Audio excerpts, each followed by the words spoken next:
itu pernah sehari itu 50 pieces. Nah, malah uang yang hasil penjualanku itu malah buat apa ya, buat mengobatiku gitu loh, buat berobat. Iya, buat berobat. Males itu susah banget. Kalau selebihnya udah malas, kita punya semangat itu selebihnya tuh oke-oke aja sih. Jangan takut mencoba hal baru. Apapun itu hasilnya, minimal kamu mendapatkan pengalaman. Karena guru terbaik adalah sebuah pengalaman. Oke.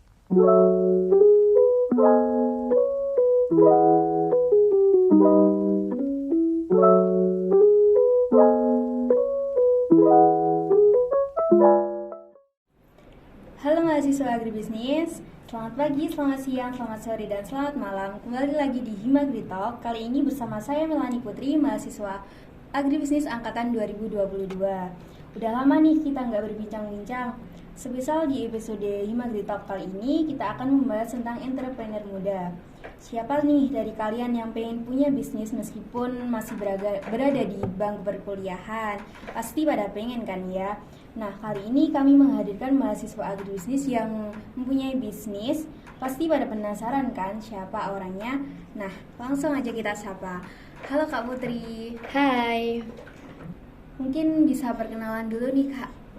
Baik, boleh semuanya. Perkenalkan, nama saya Putri Duyanti. Saat ini saya menjadi mahasiswa agribisnis angkatan 20 dan kebetulan saat ini saya semester 7. Saya berasal dari Lamongan. Oke, sebelum kita masuk ke pertanyaannya, akhir-akhir ini kesibukan kakak itu apa sih?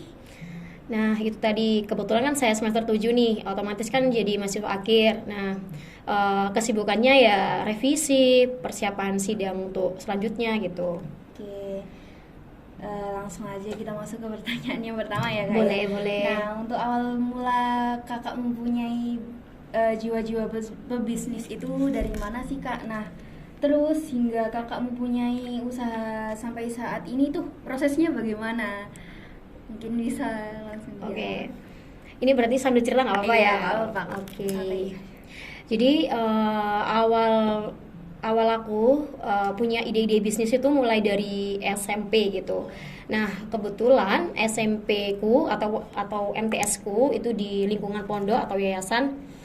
Nah, dulu itu aku kan sering kayak kesehariannya kalau ada acara di pondok yang di SMP itu yang non non apa ya, kayak akademik gitu, itu sering pakai kemeja ataupun kayak yang apa ya, intinya nggak cewek banget gitu loh. Nah, itu di notice sama temen-temenku. Nah, kayak temen-temenku tanya, "Put, ini beli di mana?" gitu.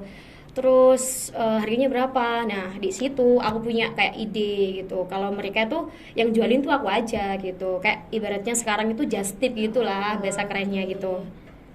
Nah, pada saat itu aku kayak cari-cari di toko, di pasar-pasar itu kayak mana nih yang ibaratnya barangnya aku ambil tapi dari temen-temenku nggak mau, tak kembaliin. Nah, akhirnya aku dapat dan akhirnya aku coba tawar-tawarin ke teman-teman MTS ku itu.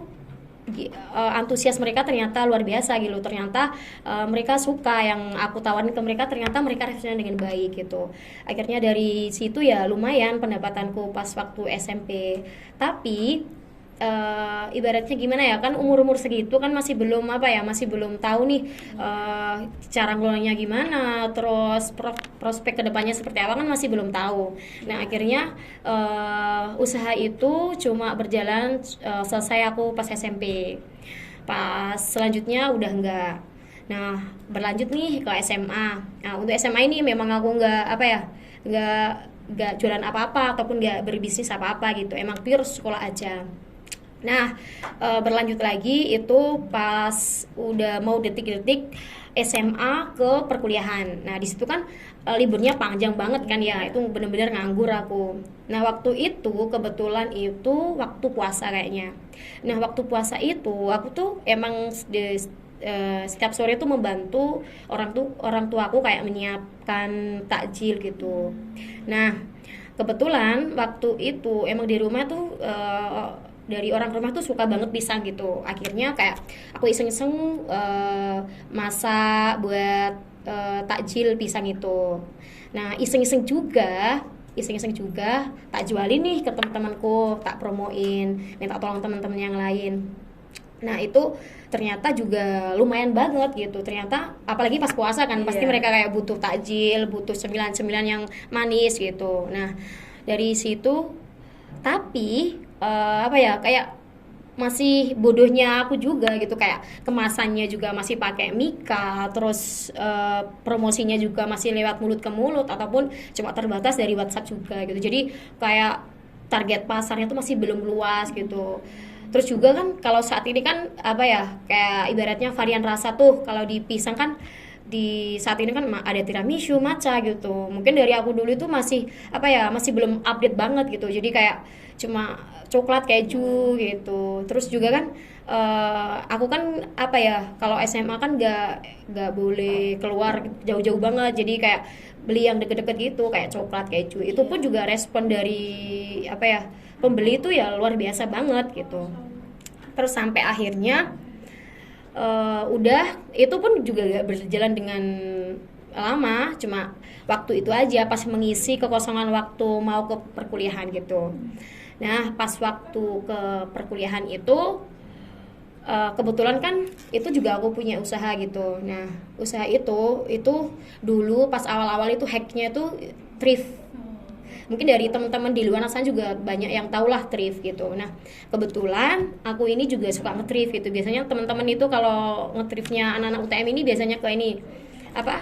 TP pagi itu biasanya banyak banget yang nge-thrift di situ. Nah, kebetulan aku juga pas waktu awal-awal jadi mahasiswa itu kan online ya. Nah, sedangkan uang sakuku itu dari SMA ke perkuliahan itu kayak wah ternyata banyak ya jadi mahasiswa itu uang sakunya gitu. Nah, pas di situ kayak aku bingung nih, uang segini kalau dibuat usaha enaknya usaha apa ya gitu. Nah, kebetulan juga aku dulu kan sukanya itu thrift. Nah, iseng-iseng tuh aku buat usaha thrift itu.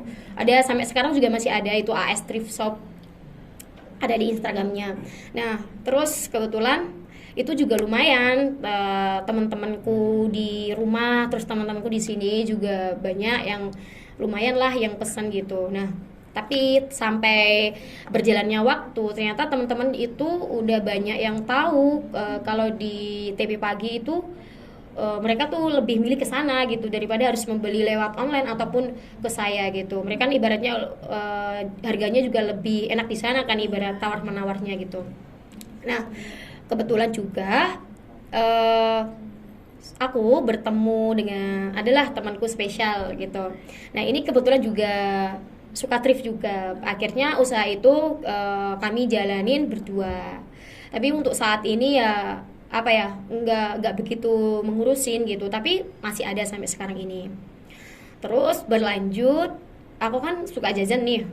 Nah, aku biasanya itu suka check out bakso aci. Nah, bakso aci itu ternyata temanku tuh ada yang nitip, "Put, mau dong nitip ini bakso aci kayak kamu," gitu. Nah, itu juga apa ya, daripada nganggur kan, lebih baik aku jual juga gitu. Akhirnya pas itu iseng-iseng aku jual, aku minta tolong teman-temanku yang lain kayak promosiin lewat WhatsApp ataupun yang mulut ke mulut, itu juga lumayan gitu. Lumayan, dan itu mungkin pernah ya, itu pernah sehari itu 50 pieces. Wow, banyak ya Kak berarti. Iya. Tapi walaupun aku dapatnya 50 pieces itu, setelah itu kan kayak apa? Pembeliannya kan COD ataupun teman-teman itu bisa ke kosku gitu. Nah, pas waktu COD itu ternyata 50 pesanan itu ya, apa 50 pieces itu gila, COD-nya tuh capek banget. Sampai akhirnya pas setelah aku COD itu aku jatuh sakit gitu. Nah, malah uang yang hasil penjualanku itu malah buat apa ya, buat mengobatiku gitu loh, buat berobat. Iya, buat berobat. Akhirnya kan aduh capek banget, udah capek malah sakit juga kan, gimana gitu ya. Udah di situ kan aku udah mulai apa ya, ibaratnya down, udah nggak mau gitu, capek COD terus gitu.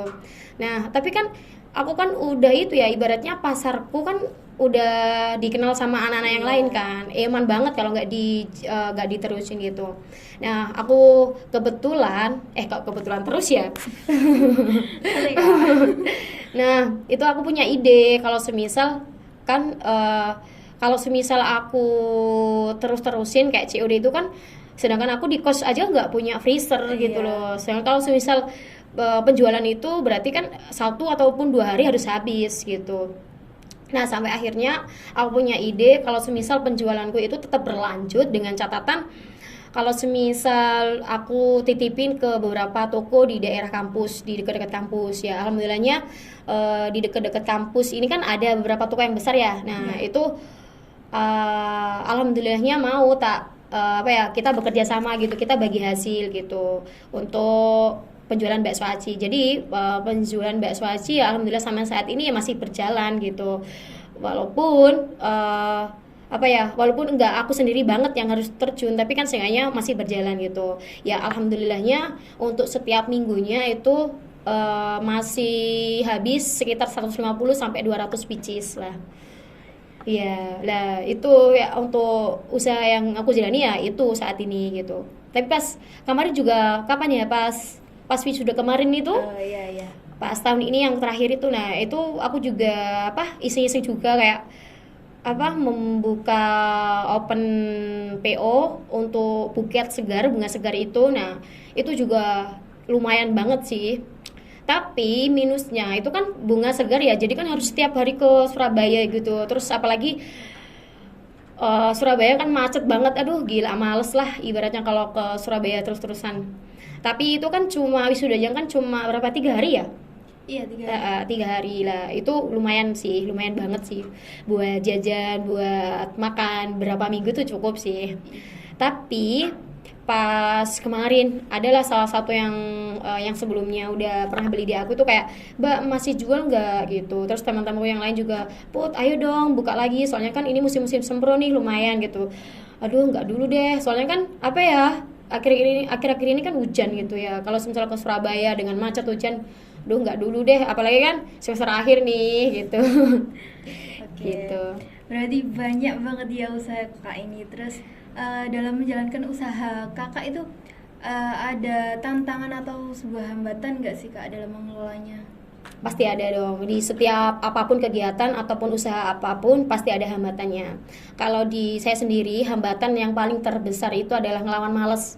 Itu aduh susah banget lah kalau ngelawan males itu. Kalau semisal kita udah males, kita mau ngapa-ngapain kan sudah itu kan, ibaratnya anak sekarang tuh mager gitu. Iya. Mager. Mager. Ya itu males itu susah banget. Kalau selebihnya udah males, kita punya semangat, itu selebihnya tuh oke-oke aja sih.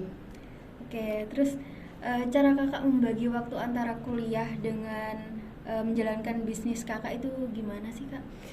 Untuk manajemen waktu ya, kalau manajemen waktu itu sih kayak usaha ini nggak mengganggu perkuliahanku banget, soalnya kan kalau terkait pembelian bakso acinya aku kan nggak membuat sendiri kan, kayak ambil dari distributor gitu. Nah itu seminggu itu kan aku belinya 2 kali. Nah jadi mungkin kalau semisal penjualannya kan tinggal aku kirim ke toko-toko yang udah sebelumnya udah kerjasama, jadi aku nggak perlu capek-capek menjual gitu. Jadi ya nggak menyita waktu banyak banget. Oke, terakhir nih pesan-pesan untuk teman-teman di luar yang mau memulai bisnis. Iya. Ada nggak, Kak? Udah akhir aja ya berarti. Untuk teman-teman di luaran sana, jangan takut mencoba hal baru. Apapun itu hasilnya, minimal kamu mendapatkan pengalaman. Karena guru terbaik adalah sebuah pengalaman. Oke, benar sekali. Oke, untuk teman-teman, mungkin cukup itu saja yang bisa kita bahas di episode kali ini. Semoga apa yang sudah disampaikan oleh Kak Putri bisa dijadikan motivasi oleh teman-teman.